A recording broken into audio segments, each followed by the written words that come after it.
Hello YouTube. If you watch this, I assume that you've heard of Skyrim. Maybe you also heard of Oblivion or Morrowind, or even the Elder Scrolls 1 Arena, 2 Daggerfall, or maybe the Elder Scrolls Online. But one Elder Scrolls game you may not have heard of is the Elder Scrolls Travel's Shadowkey, an old Elder Scrolls game made for the Nokia N-Gage gaming phone in the early 2000s. It's a largely forgotten and quite hard to play game, and yet Bethesda themselves keep referencing it in their games. From Skyrim to the Elder Scrolls Online to even recently released mobile games like the Elder Scrolls Castles. Meaning that at least Bethesda hasn't forgotten about it, so it's very much worth talking about this game on a channel like mine. So, strap in, as today we're talking about the lore and story for the Elder Scrolls Travel's Shadowkey.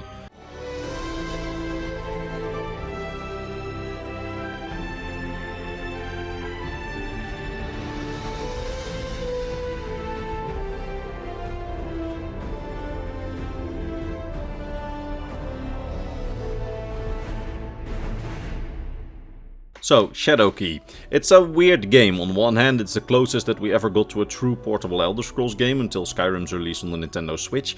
On the other hand, it's very basic and clearly has to work with a lot of limitations. For example, while there are minor side quests, there's not really multiple quest lines. While you can join, for example, the Fighters Guild or the Thieves Guild, those joining of guilds are really just to get discounts on trainers and possibly discounts on some gear. Next to the main quest, there's really only a small arena side quest line which really doesn't add any lore. So the main quest and its associated lore is really all there is, so that's what I'm talking about in this video. But luckily that main quest and its lore are pretty interesting in my opinion. You see, the Elder Scrolls Travel's Shadowkey takes place in the year 397 of the Third Era. 2 years before the events of the Elder Scrolls 1 Arena. So the story serves as a sort of prequel to the main series. At this time in the universe, the antagonist of the Elder Scrolls 1 Arena, Jaegar Tharn, is in control over the Empire, as he had imprisoned the Emperor, Uriel Septim VII, in a pocket realm of Oblivion, after which Jaegar Tharn magically disguised himself as the Emperor in order to rule over the Empire. For the full story on that, watch my video on Uriel Septim VII. Anyway, Jaegar Tharn ruled the Empire quite poorly in his time on the throne, which led to a myriad of regional conflicts where the Empire's vassal kingdoms fought between one another. While the Imperial legions and diplomats meant to keep the peace, help with diplomacy and keep vassals from fighting one another under normal circumstances, kind of just stood on the side, as Jaegar Tharn wasn't all too interested in keeping his vassals from fighting one another. This led to conflicts like the 5-year war between the Bosmer clans of Valenwood and the Elsewhere Confederacy, the Ornesian War between Blackmarsh and Morrowind, and the War of the Blue Divide between the Somerset Isles and the clans and kingdoms of Valenwood, all within a span of a few years. Shadowkey takes place in the middle of one such war, the War of Bender Mark, a war fought between the Kingdom of Skyrim against the Crown's faction of Hammerfell, who allied with some of High Rock's kingdoms like Wayrest. A bit simplified, this conflict consisted of Skyrim invading Eastern Hammerfell to take the cities of Elenir and Dragonstar, and invaded Eastern High Rock to take the city of Gehenna. These cities were originally all founded by Nordic settlers back in earlier eras and were culturally mostly Nordic and more aligned with Skyrim, with some dragon cult ruins even being found in this region. But over the centuries, Skyrim lost those territories, and despite wanting it back, once Skyrim was part of the Septim Empire starting the Third Era, they kinda just lost the ability to take the land back, as the Empire guaranteed the borders of its vassals. In other words, if Skyrim, an Imperial vassal, would be aggressive against Hammerfell or High Rock, also Imperial vassals, the victims of the aggressor would get help from the Imperial Legion, and Skyrim would stand no chance against the three entities combined. However, as I said before, the Empire was now ruled by Jaegar Tharn, who could really not be bothered to guarantee any borders, meaning that Skyrim, seeing the other provinces go to war and not face any consequences, just decided to strike and invaded Eastern High Rock and Eastern Hammerfell, taking Elenir and Gehenna, and taking half of Dragonstar. Yes, half of it, because by the time of the Elder Scrolls Travel's Shadowkey, Dragonstar is on the front lines of the war, and while the war during our playtime seems to have come to a temporary ceasefire, neither party gave up their positions in the city, meaning that Western Dragonstar is held by Hammerfell and Eastern Dragonstar is held by Skyrim, both operating as independent cities for the time being during the ceasefire, with them only being separated by a wall. Kind of like East and West Berlin during the Cold War. And this situation in lore continued for another 30 years after the war had ended, with Dragonstar consisting of two halves separated by a wall, and both halves being held by a different government. Cool. Anyway, during our playtime, this war is on the verge of flaring up again, and there's a good chance that the ceasefire will end soon, as Jaeger Tharn, masquerading as the Emperor of course, in secret starts to support Skyrim in order to increase his grip on Hammerfell, and he does so by sending mercenaries and bandit groups into Hammerfell to weaken their forces for a new Skyrim offensive. And this is where our story begins. Our hero main character is not a prisoner, rather this time they're a regular citizen who lives in the town of Azra's Crossing, which is a town located in Hammerfell, near the border with High Rock and Skyrim. On the day that the game begins, the town that our hero lives in, or the player character lives in, is attacked by a band of bandits, and from the sound of that bandit raid, you as the hero wake up and you get your little dagger or your one spell that you know, and you go out to fight the bandits. The hero then helps defeat all the bandits in town and then goes after some of them to recover some herbs stolen from the town, which are needed to help the wounded. And finally, then our hero, being the one left in town who knows how to fight, also goes after the bandits to free some of the villagers that they took hostage in a local fort. What's interesting here is that you not only find the villagers that are being held captive in the bandit hideout, the bandit leader also holds a mage named Skelos Undriel captive next to the villagers. This mage, when you free him, thanks you for freeing him, but warns you that much worse than bandits and rats are lurking in the shadows of the region, and that he's being hunted by the Empire and Jaeger Tharn. He therefore asks you, a brave hero, to help him find a hideout where he can hide from Tharn and Imperial soldiers. So, you clear a cave for him to hide out in, and he then tells you that he needs your help again. You see, he reveals to you that he is a shadow mage, a mage who uses shadow magic. Now, shadow magic is a very special form of magic which uses the principle of shadow not just being the absence of light, but rather a reflection of possibilities and possible worlds when two forces come into conflict. Essentially, it means that while we can see the shadow being cast by objects coming into conflict with light, that's not the only type of shadow, because each conflict casts a shadow, with some shadows not being able to be observed by mortal eyes, but them still being there. For example, if a rock falls in the water and splashes, that contact with the water also creates a shadow, even though we can't observe it.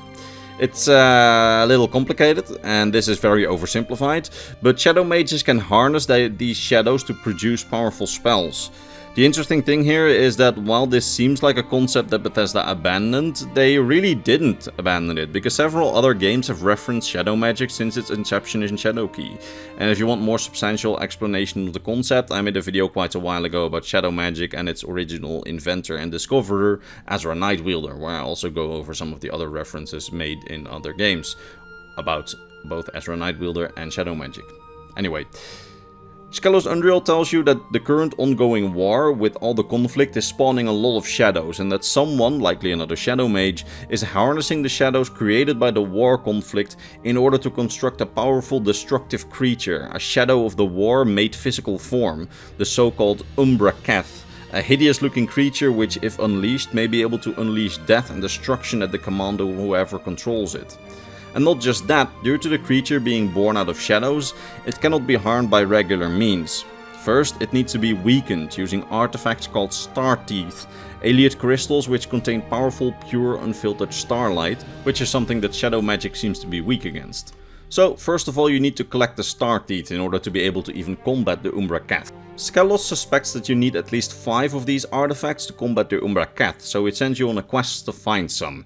Now, I'll quite quickly go through the process of getting the Star Teeth, because essentially there's 5 different side quests which lead to obtaining one, all of which, except one, aren't really related to the main quest of the game, because the main quest itself is pretty short and the meat of the game is essentially these long side quests which give you a Star Teeth and then allow you to progress the main quest. Now, the first Star Teeth has you talking to a mysterious magical tree, which is called the Witch Tree. The Witch Tree has one of these Star Teeth beneath its roots, but in order to obtain it, you first need to do the sentient tree some favors. The tree is quite benevolent as it sympathizes with your cause, and it says that if you help out some people who have trouble in the area and thus prove that you're a good soul, he will give you the Star Teeth. Now, this tree is pretty interesting. It's not a history, rather it's more reminiscent of some of the trees in High Rock's forests with tree spirits within them. But what exactly this tree is, we don't really know. I went into a bit more speculation about the tree in my video on Tamriel's most interesting trees, so be sure to watch that video for more speculation on the Witch Tree. But yeah, what's important is that if you help out some people in the area with some of their problems, the tree will present you with its Star-Tooth crystal. Now, next up, our hero goes out and does some war profiteering. You see, you can meet soldiers and commanders from both the crown armies of Hammerfell and the armies of Skyrim, who are at war at the moment. Both sides have people who have Startooth, and you will need both of them. So you travel to Dragonstar, cross the wall from east to west, and then help Skyrim by gathering some intelligence on the troops of Hammerfell and freeing some prisoners. And then you go back to the Hammerfell side of the city and you help the Hammerfell troops by helping the negotiations with the local thieves guild to help them out, and sabotage a camp of Skyrim soldiers by taking out the local general. Both sides of the war helped, 2 Starteeth collected. Now, the next Startooth is held by a bandit chieftain who found it when he made his residence in a local fort. So, you have to infiltrate the fort, kill the bandit chieftain, get the Startooth. Pretty straightforward, right? Well, wrong. Because this is the moment when I'll introduce you to the game's main antagonist and give some backstory on him, and the context that we find him in. You see, while we were helping out the witch tree earlier, we had to delve into a place called the Twilight Temple. That place, while not holding a Startooth itself, held something that we needed to retrieve for the tree.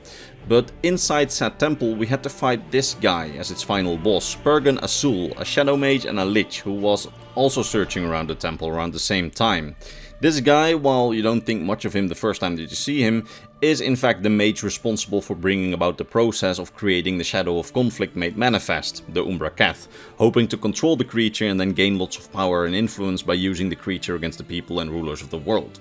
At the Twilight Temple you defeat him, but a lich is not so easily bested, so he regenerates after your fight and he prophesies that you are destined to meet twice more after your fight, and he then escapes the Twilight Temple. Pergan Azul then once more appears in the hideout of the bandit chieftain who holds the Startooth that you're looking for.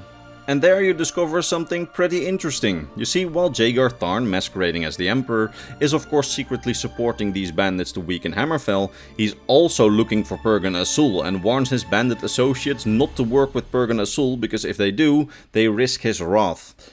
You see, in Shadowkey's story there are 3 main players vying for the Umbra Cath. The first of these is Pergan Azul, the one who started its creation and who wants to use the creature for his own ends. The second one is Skelos Unreal, who works with you as the player in an attempt to end the creature's invulnerability and then destroy it. And finally, the third party is Jaegar Tharn, who is hunting down both Skelos Unreal and Pergan Azul, both shadow mages, likely so he can interrogate them for ways to control the Umbra Cath himself, so that he can secure his own power with the power of the beast.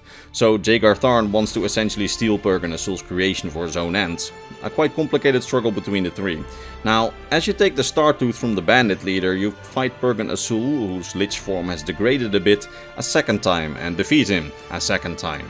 Alright, 4 Starteeth obtained, 1 to go, right? Wrong.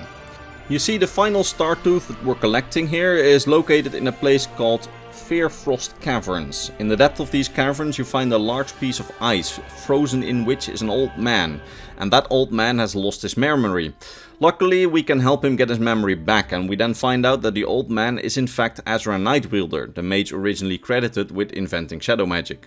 Now he has quite a rich backstory and he is referenced in basically all subsequent Elder Scrolls games after Shadowkey, which is quite cool. And I tell his entire backstory in the earlier mentioned video on shadow magic and Azra Nightwielder. So watch that video for more information on him and the magic type that he discovered. But what's important to know for this video is that he was the one who discovered how to use shadow magic, and not just that he was around at the time when the Starteeth were made, and he remembers there being far more Starteeth than just 5. And he also estimates that you'll at least need 7 Starteeth to properly control and weaken the Umbra Cath. And it turns out that he's right, because when he gives us the Startooth that he carries with him, and if we return to Skelos Unreal then with just 5 Starteeth and we try to control the Umbra Cath, Skelos will die in the attempt to subdue the creature. So, we have 2 more Starteeth to go. One is located in an ancient temple. It's a pretty straightforward thing, just enter the temple, fight some creatures and claim the Startooth, that kind of thing. The second one is held by a chieftain of the mysterious Ice tribe. Now I talked about these blue guys in several different videos, and there are countless theories on what exactly these blue-skinned people are. The 2 prevailing theories being that they either later got repurposed into the blue-skinned ice giants and their half-giant counterparts, who we see in the Elder Scrolls Online. A video link in the description on more info on these ice giants. Or they might be remnants of the snow elves. And there's also a third theory that they are the far ancestors of the Recklings, but I'm not very sure about that one myself, to be honest. Alright, Both additional star teeth have now been claimed, and with that it's time to go into the lair where Pergan Azul is trying to bring the Umbracath monster to life, the Crypt of Hearts. A location which was first a dungeon in the Elder Scrolls 1 Arena, then in this game, Shadowkey, and then finally it reappeared as a dungeon in the Elder Scrolls Online. Pretty cool. Now, this dungeon you'll first have to fight Pergan Azul in, for the third time and for the final time, after which he is finally destroyed. And then you take out a bunch of undead creatures until you can finally make your way to the Umbracath, which you'll then have to lure to the place where you can weaken it with the star teeth, in what I can rightfully call a horror moment in the Elder Scrolls universe. With Shadowkey's short render distance, this thing jumps to you from the shadows and you legitimately just have to run from it, and it's fast. So you hurry to the chamber where you can weaken it with the powers of the star teeth, and then, when it's in said chamber, you activate the star teeth, finally making the creature born of the shadows vulnerable. After quite a difficult battle, you then defeat the Shadow of Conflict and the world is once more safe. You can then teleport back to Azra's Crossing, your hometown, where the citizens don't really know what you did because it's all happened in the shadows. But Skelos Undriel and Azra Nightwielder are proud of you and what you accomplished. Our hero would later earn the nickname the Soul of Conflict, kind of like Skyrim's main character is named the Last Dragonborn, Oblivion's main character the Hero of Kvatch, and Morrowind's main character the Reverie, so on. And they would go down in history as the one who helped prevent the Umbracath from being released upon Tamriel. And that was basically Shadowkey's story, except there's one last thing that we need to talk about, because this game is called Shadowkey. And we haven't even talked about what those are. Well, the Shadow Keys, they're not really super integral to the story. Basically, shadow magic allows a shadow mage to create a so-called shadow gate, a barrier which is impossible to break unless you have a shadow key, a key made with shadow magic for a specific shadow gate. Behind those gates you often find story secrets. For example, behind one you can find the Umbracath as it's being constructed. At that point, just a non-sentient, almost statue-like thing. And you can often find Pergan Azul behind them, as he creates shadow gates to hide behind. Sometimes there's just treasure behind them, and sometimes there's a small extra piece of dungeon with another boss, that kind of thing. Why they called the game Shadowkey instead of, I don't know, Elder Scrolls Travels Umbracath or Elder Scrolls Travels Shadow of Conflict or anything more related to the plot, I have no idea, just ask Todd. But that was the story of the Elder Scrolls Travels Shadowkey, a really obscure game in the Elder Scrolls series. Now, if you want to see me doing a blind complete playthrough that you saw some footage of in the video, you should go to my Patreon where a full ad-free playthrough is available for viewing. Just know I properly played the game for the first time at that point, and I went in blind to make it enjoyable for myself. So really see this as a let's play and not as a lore play. I talk about lore, but I don't really go in prepared, and I want it to be enjoyable for myself. So yeah, it's a blind playthrough of Shadowkey for me, although between the episodes I did research some lore just to clarify some things between episodes. So hey, if it sounds like your thing, give it a watch. Anyway, thank you for watching, and I sincerely hope that I managed to teach you something about the Elder Scrolls lore today.